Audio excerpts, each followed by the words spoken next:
Hello and welcome to my channel, GreenLion Goddess Tarot. This is your daily reading for May the 27th, 2021.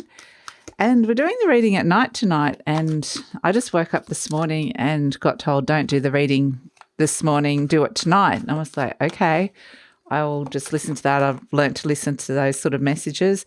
And then at the time, I didn't really clock that tonight is actually the full moon and it's the lunar eclipse. So I was like, oh, okay, this is going to be fun.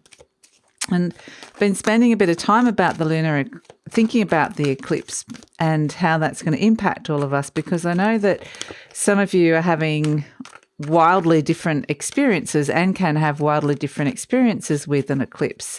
For some, it's kind of like, nothing much happened. And others, it's like this very intense awakening kind of experience that occurs. So it can be, like I just said, the words are just wildly different. And I was given a lot of information around it this morning. A few cards have come out, the Ace of Swords, the Three of Wands. So we'll talk about this, but there is some clarity that's coming because this energy has the potential to be a little bit, confusing, ambiguous.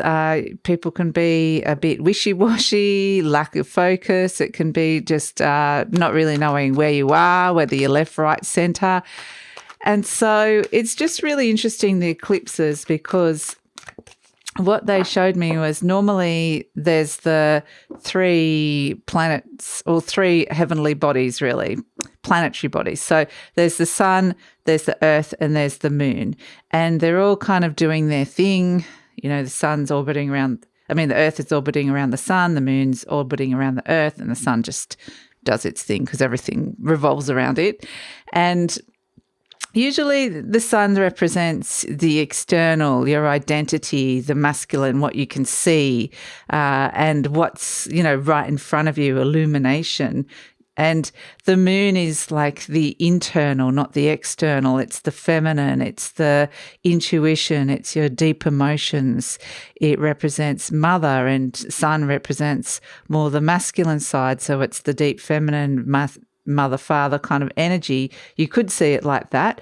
And the moon energy is kind of also just can be psychic energy as well, highly intuitive energy, as I mentioned. So what happens is normally they're having their little merry conversations. They're moving around and they're always still talking. The moon and the sun are always kind of in conversation with each other.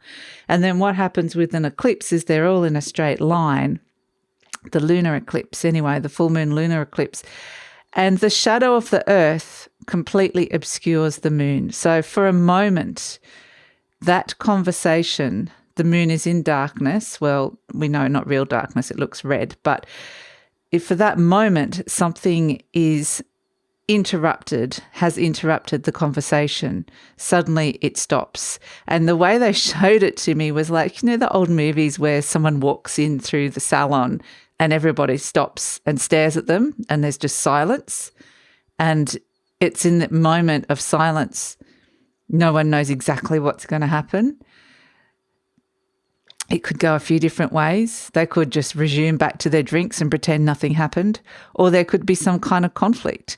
And it's just that exactly what they're showing me, that at that moment of the eclipse, it's like that moment of silence where the conversation stopped. There's a break in the pattern. And that's why they say eclipses have that opportunity to break patterns, because in that moment, suddenly it's like, I don't know what's going on. I don't understand. I'm not tuned into my intuition, and my conversations with my conscious self is different. And I'm in this space. And it could feel like a void. It's just the silence. And in that silent moment, people can respond wildly differently. Silence can be really uncomfortable. Silence can be deeply fulfilling and enlightening. And so it's at that moment that of pause, really, that all this knowledge is coming to us. There's this understanding that something's happening, but you don't really have the words to know exactly what it is. It's on a totally different level that you can't even describe.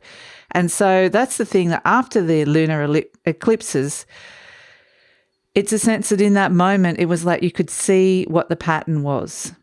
and there's an opportunity to change patterns, to reset, to do things differently. But afterwards, you do need the clarity, which is coming in with the Ace of Swords here. You do need to make sense of it somehow, whether that's through your dreams. I mean, there's a lot of Jupiter, Neptune-y kind of energy around in Pisces. So there could be some very psychic downloads in terms of your dream, but ultimately your conscious mind has to start understanding this. And suddenly when the shadow goes and the sun and the moon can start talking to each other again, they're like, what just happened? What was that all about? And there's a sense that something shifted, but you're not quite sure what. And the dream I had last night was I was in my home, and it wasn't really my home. It was, you have dreams when you're in a house and it's like your house, but it's not a house you've ever been to before. And it was cluttered with all these lounges. And I was like, no, this won't do. I need to move these lounges. No one's ever going to use this space if it's too crowded. And that's actually what this lunar eclipse is. It's connected to the south node, which is around release. And it's saying to bring in the new, and to make the most of that opportunity, you need to release and make some space for it, for the new to come in. So you need to release something from the old. And how you respond to that is, up to you. But with this sense that suddenly the moon and the sun, the conversation stops, it can feel like there's these two very different parts of you that aren't speaking to each other. Or it can feel like you're kind of in two different, it can feel a bit discombobulating, if you know what I mean. It might feel like I've got something happening over there and something happening here, and I don't fully understand what this is. There's a sense of not understanding, but a deep knowing nonetheless. So that's why on the 27th, which is the day after, and these effects the eclipse will have this effect for a couple of days after, and it will be really like trying to make some sense of what happened and working out whether you want to make some space for what comes in. And some of you will have complete clarity and some it will take some time. But we do have the Ace of Swords, the Three of Wands, and then we have the Nine of Cups coming in. So we're looking at your fulfillment, what really brings you a lot of happiness. And with the Ace of Swords, it is around truth. And the eclipses are always, the full moon's always the opposite. The moon is in the opposite sign to the sun. So it's in Sagittarius. The sun is in Gemini. Both of those are around truth. Your truth in terms of, and clarity and communication in terms of your conscious mind, Gemini, Sagittarius, higher truth. So the kind of more spiritual mind, higher mind, if you will. So it is really making sense of this truth. But I feel like with the Three of Wands and the Nine of Cups, there is a sense that using that and heading it into a positive direction. Look at the Nine of Pentacles. Wow, all these fantastic energy coming up, and the Two of Cups. I mean, this is amazing energy coming through for this. And let's see at the bottom, the Strength card. So it is acknowledging that this is a bit of a passage that you've been through. It does require curbing some kind of prior sense of self. If you can think of the Strength card as like the ego, the old knowledge or the assumed knowledge. This is how I thought things were. And then this new comes in with this Ace of Swords that is in a way almost a challenge to the ego, a challenge to the identity, but it brings with it all this good stuff here. You can see the Two of Cups connection, the Nine of Pentacles independence, the Nine of Cups fulfillment, the Three of Wands success and positive results.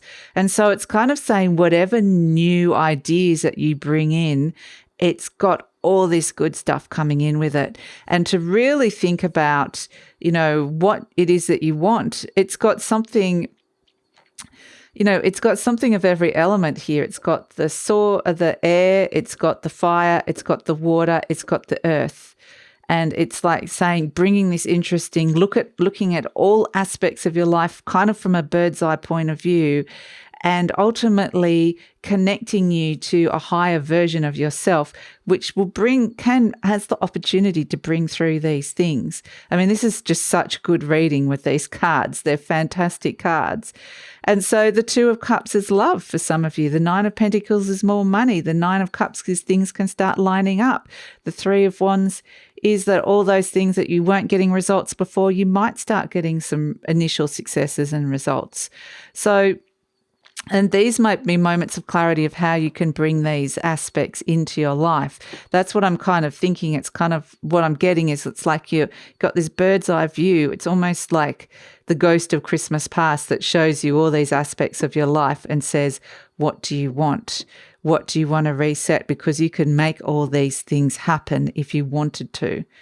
So that is where this Ace of Swords comes in, and it's like a combination of, we've talked about polar opposite energies of the Sagittarius and the Gemini energy of that clarity that comes in on so many different levels, both mind, body and spirit that's coming in here with this Ace of Swords. And it can bring this incredible, at the end of the day, Sagittarius is the card of temperance, which brings balance. And we can see the balance coming in here and the harmony in partnerships.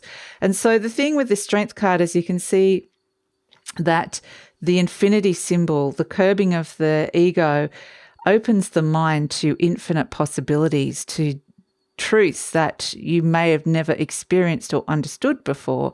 And then it's a matter of making it sense and making it make sense and making it work in your life. So this is kind of showing me the potential. It's showing me that the clarity is possible, and it's showing me that all these things can come in. But it is going to require some internal strength, and you have been through. It's going to put you through the passage in order to come out the other side. It's like walking across the hot coals almost. So that's it. It's kind of a glimpse of the potential of the future and any ideas that come through now. And what you do with that is entirely up to you. But like I said, it's this process of clearing out, and that's really up to you. But the more you clear out, the more you're open to this new good stuff that comes in. So that's it. Thank you so much for joining me. Happy lunar eclipse. I hope you get to see it. It's meant to be a beautiful blood moon. I think Australia and New Zealand, we've got pretty good views. Like I'm quite literally looking at the moon right now from my window. It's almost like it's like directly there coming in like that. But I think the west of, you should check, Google it, because I don't know, the west of the US might have a good view. It's one side of that's got a better view. Check where you are in the world. You might have a fantastic view of it because it's a super moon as well. So it's going to be close to the earth and it could be really visually beautiful. But enjoy this energy if you're struggling with it. Be gentle with yourself. Be nice. Be kind. Hopefully this energy will settle. And please take care. I look forward to seeing you tomorrow.